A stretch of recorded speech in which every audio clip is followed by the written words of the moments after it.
Office থেকে ফেরার পথে বাজারের ওই পরিচিত মোড়টা বাবার কাছে প্রতিদিনের এক চ্যালেঞ্জ। আজ মাসের 27 তারিখ। পকেটের মানিব্যাগটা অনেকটাই হালকা হয়ে এসেছে।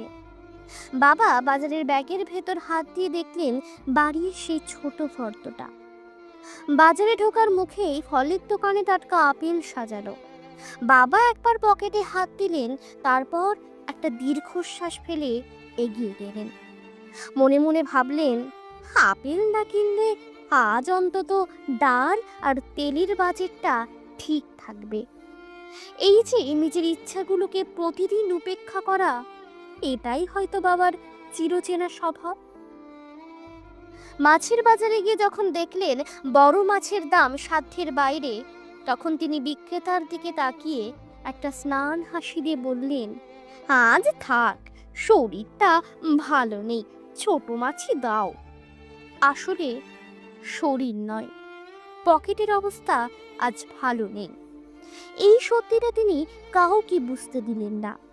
সবচেয়ে যন্ত্রণাদায়ক মুহূর্তটা আসে তখন, যখন বাবা নিজের জন্য একটা নতুন শার্ট কিনবেন বলে কয়েক মাস ধরে ভাবছেন, কিন্তু প্রতিবারই বাজারের ফর্দ মেলাতে গিয়ে সেই শার্টের টাকাটা খরচ হয়ে যায়।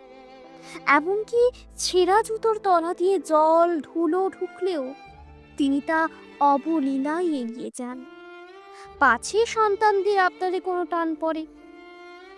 বাড়ির সবার কাছে তিনি একজন সুপার হিরো, কিন্তু সেই হিরোর ভেতরের হতাশা আর একাকিত্ব কেউ দেখতে পায় না। হয়তো কাল সকালেও অফিসের টিফিন বক্সে শুধু দুটো শুকনো রুটি আর সামান্য আচার নিয়ে বেরিয়ে পড়বেন, যাতে রাতের খাবারে সন্তানদের জন্য ডিমের তরকারিটুকু নিশ্চিত থাকে। বাড়ির দরজায় দাঁড়িয়ে বাবা একবার নিজের ঘামে ভেজা শার্টটা ঠিক করে নিলেন। মনের সবটুকু ক্লান্তি আড়াল করতে মুখে ঝুলিয়ে নিলেন এক চিমটি লোক দেখানো হাসি।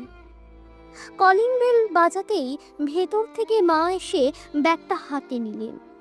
বাবার শূন্য পকেট আর অপূর্ণ শখের খবর কেউ জানল না, শুধু বাজারের থলি থেকে উকি দেওয়া ছোট ছোট মাছ আর ডাল তেলের প্যাকেটে ঢাকা পড়ে রইল এক জনমের না বলা দীর্ঘশ্বাস।